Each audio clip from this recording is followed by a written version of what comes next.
ကြည့်တော့နော်အဲ့ဒါခင်ဗျားတို့ပတ်စံစလော်ဂန်ရအပေးမရှိနော်အပေးမရှိသူတို့ပေးရင်ခဏပဲပြီးရင်အကုန်စားတာဟုတ်ပြီလားကျွန်တော်ကိုယ်တိုင်လောပန်းနဲ့တွဲပြီးတော့အဲ့ဒါကြီးလုပ်ခဲ့ဘူးကာစီနိုအကြောင်းကိုပြောပါဆိုရင်လူရင်းတူရှင်ပြောမှရမယ်ပြောရင်အရှိကြီးအားလုံးမင်္ဂလာဗျဒီနေ့မှာ Dominic Tree မြောက်ပေးခြင်းနဲ့ video file ရဲ့ဒီ video file လေးပဲဖြစ်ပါတယ်ဒီ video file လေးရဲ့အကြောင်းအရာလေးကတော့ကျွန်တော် slow game တွေအကြောင်းပြောပြသွားတာပဲဖြစ်ပါတယ်ဒီကွာဆိုရင် slow game မှာကိုယ်တိုင်လုပ်ခဲ့ဘူးပြီးတော့ slow game တွေရဲ့လိုအပ်ချက်တွေကိုပြောပြသွားတာပဲဖြစ်ပါတယ်ခင်ဗျဒါကြောင့်မို့ကျွန်တော် video file လေးကိုအဆုံးကြိုက်ပါကြည့်ရှုပေးပါအောင်နော် စလော်ဂန်နဲ့ပတ်သက်တာလေးပြောပြမယ်နော်ကိုကလိုက်လွှင့်နေတာအဲ့လိုပြောစလော်ဂန်ကကျွန်တော်ကိုယ်တိုင်လောက်ကိုင်းမြို့မှာကိုယ်တိုင်ကင်ခဲ့မှုတယ်စလော်ဂန်ရအပေးမရှိနော်အပေးမရှိသူတို့ပေးရင်ခဏပဲပြီးရင်အကုန်စားတာဟုတ်ပြီလားကျွန်တော်ကိုယ်တိုင်လောပန်းနဲ့တွဲပြီးတော့အဲ့ဒါကြီးလုပ်ခဲ့ဘူးပြောပြအများတို့အတွက်အရာမရှိဘူးအပေးပဲရှိစလော်ဂန်ညဘဝပြတ်မဲ့လူတွေလည်းအများကြီးရှိတယ်ပြတ်သွားတဲ့လူတွေလည်းအများကြီးရှိတယ်ပြက်လူဆဲတဲ့ဖြစ်နေတဲ့လူတွေလည်းအများကြီးရှိတယ်စလော်ဂန်ကိုဖြစ်နိုင်ရင်မစောကြပါနဲ့နော်အမှုပညာရှင်တွေကြော်ညာတယ်နော်တရားမဝင်ပါတရားမဝင်တဲ့ဂိမ်းတစ်ခုပါနော် online game ဆိုတာကျွန်တော်ဖန်စီရမင်းအရေးယူပါတယ်ကြီးလေးတဲ့အပြည့်တံပေးပါတယ်အဲ့လိုလေးတွေရှိပါတယ်စလော်ဂိမ်းနဲ့ပတ်သက်လို့ရှိရင်မစောကြပါနဲ့စလော်ဂိမ်းကပထမပေးလို့ရှိရင်သူကတစ်ခါတစ်ခါပဲပေးပြီးလို့ရှိရင်ခင်ဗျားထဲတော့မလောက်ဖြစ်နိုင်ကိုရိုနာကားနဲ့ပတ်သက်တိုက်လာခဲ့နော်လုံးဝအုတ်ချက်သူတို့မှာကွန်ပျူတာလက်ကွက်တွေရှိတယ်နော်ကွန်ပျူတာလက်ကွက်က1000လောက်ရှိတယ်ချဲကနနဲ့တွက်ကြည့်လိုက်နော်အဲ့လက်ကွက်ထဲမှာသူတို့နှိပ်လိုက်တဲ့တကွက်ထဲတာလေးရင်ဂိမ်းပေါက်တယ်ဂိမ်းပေါက်တယ်လို့ခေါ်တယ်သူတို့နှိပ်လိုက်တဲ့တကွက်သားလေးရင်ပေးတာနော်ခင်ဗျားတို့လူ1000လောက်စော်နေတဲ့ဒီကျွဲဂိမ်းဒီဂိမ်းနဲ့ဂိမ်းဆက်ကြီးထဲမှာလူ1000လောက်စော်နေတဲ့ဒီကွန်ပျူတာလက်ကွက်ကြီးထဲမှာသူတို့ကတကွက်ထဲကိုရေးတာထောက်ကနေအဲ့ဒါကိုရွေးလိုက်လို့ရှိရင်ဒီချောပေါ့အဲ့လူကဂိမ်းပေါက်သွားလိမ့်မယ်နော်ကြံတဲ့လူတွေကတော့ထဲမလောက်ရိုးရိုးပဲတွက်ကြည့်ချဲလို့ပဲတွက်ကြည့်နော်ချဲလို့ပဲတွက်ကြည့်ဒိုင်အတွက်ပဲရှိတယ်ဟုတ်ပြီလားဒိုင်အတွက်ပဲရှိတယ်ခမားတို့တခုမှမပေါ့ခမားတို့ရှာတဲ့သုံးနှစ်စာဝင်ငွေကသူတို့တရက်တည်းရှာတယ်ဟုတ်ပြီနော်တရက်တည်းရှာအဲကြောင့်စလော်ဂိမ်းကိုမစော့ပါနဲ့ဘာဖြစ်လို့လဲကျွန်တော်ကိုယ်တိုင်ဒီလောက်ကိုင်မြို့မှာဂိမ်းဆက်တွေကိုကင်ပြီးတော့မှကျွန်တော်ကိုယ်တိုင်ထိန်းခဲ့ဘူးလေနော်စာပါအဓိကမဟုတ်ပါစာပါဆိုတော့သူကမီအားနဲ့ပုံမူတည်တယ်မီအားနဲ့ကစားတာနော်အဲ့ဒါရိုးရှင်းလေးပြပြတာမီအားနေလို့ရှိရင်ခင်ဗျားတို့ဂိမ်းနိုင်နိုင်လိမ့်မယ်မီအားကောင်းတဲ့အချိန်တော့ဘယ်တော့မှဂိမ်းနိုင်နော်ပြပြတာခင်ဗျားတို့စလောဂိမ်းဆိုရလူတွေဘဝပြတ်မှာစိုးလို့နော်မြန်မာနိုင်ငံလူတွေအကုန်လုံးချစ်လို့ကာစီနိုအကြောင်းကိုပြောပါဆိုရင်လူရင်းတူရှင်ပြောမှရမယ်ပြောရင်အရှိကြီးခင်ဗျားတို့ရှမ်းကူမီပဲဆိုဆိုဘူးကြီးပဲဆိုဆိုနော်ပေါ်ကာပဲတောင်တောင်နော်21ပဲရက်ရှောင်းညိုပဲဆိုဆိုဟလားကြိုက်တယ်လို့ဆိုကာစီနိုလို့သတ်မှတ်ထားတဲ့ဒီကျင်းကုန်းတွေနော်ဖဲဝိုင်းကျင်းကုန်းတွေမှာဒီလိုအပေါ်တဲ့မှာတက်ထားတာ CCTV ကမရှိဘူးဆိုအနည်းဆုံး7လုံးလောက်ရှိတယ် CCTV ဟုတ်လားသူတို့ဘက်ကရိုးသားတဲ့ဆိုရင် SCTV ပေါက်တတ်တာဟုတ်လားသူတို့ဘက်ကရိုးသားမယ်ဆိုရင် SCTV ကဘာလို့တက်တာလဲဟုတ်လားသူတစ်ချက်ကိုတစ်ချက်ကန်ရဲလာမေးကြည့်လိုက်မရရဲဘူးဘောပါလားအပြင်ကနေဝယ်လာတဲ့ဖဲတုပ်တစ်ထုပ်သူတို့ဝိုင်းမှာတင်ရိုက်လို့ရလားမေးကြည့်လိုက်မရဘူးနော်သူတို့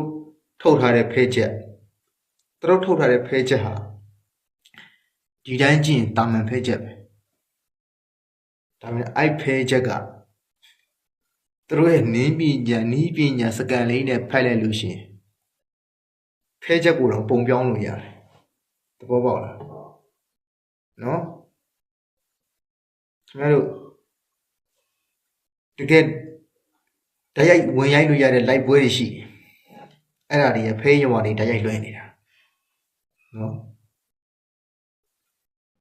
ဟလာအများကြီးဟုတ်ပြီနော်ဒါခင်ဗျားတို့လာရှင်းပြတာခင်ဗျားတို့ကြိုက်တယ်လူရိုက်တာတိုးရင်လူရှင်ပြောပြအပေါ်မှာ CCTV ရှိဖဲရုံတစ်ခွင်းလုံးရဲ့ပတ်ပတ်လည်မှာ CCTV ရှိနော်သူတို့လောက်ကြံလို့မရဘူးလောက်ကြံမယ်ဆိုရင်လည်းလက်နက်ကိုင်ဖွဲ့စည်းရရှိအဲ့ဘယ်လိုလုပ်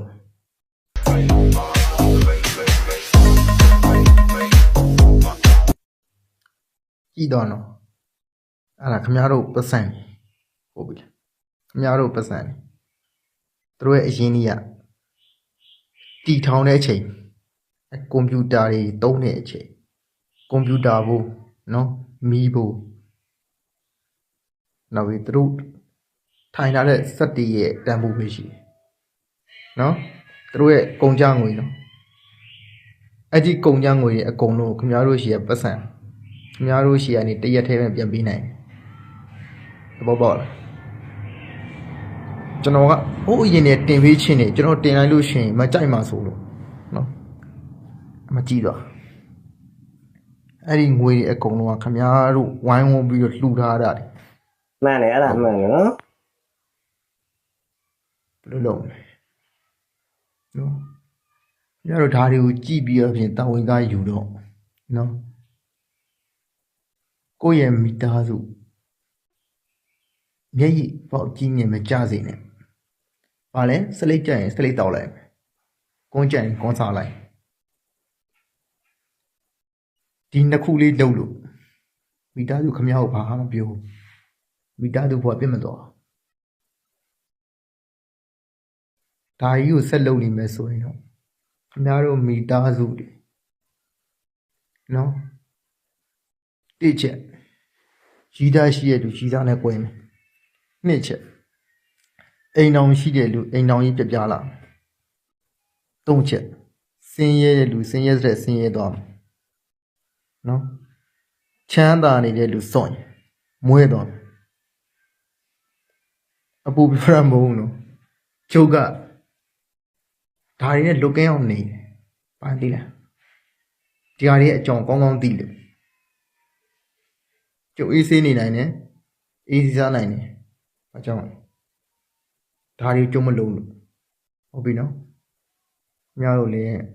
စင်ကျင်ပါခင်ဗျားတို့မိသားစုရဲ့ဘဝပြည်လေးစီခြင်းတယ်နော်ရှုံးနေရင်အရှုံးတိုင်းပဲရပ်ထားပါစက်မလိုက်ပါနဲ့အဲ့ဒီအရှုံးကိုပြင်ဆင်လို့ရတယ်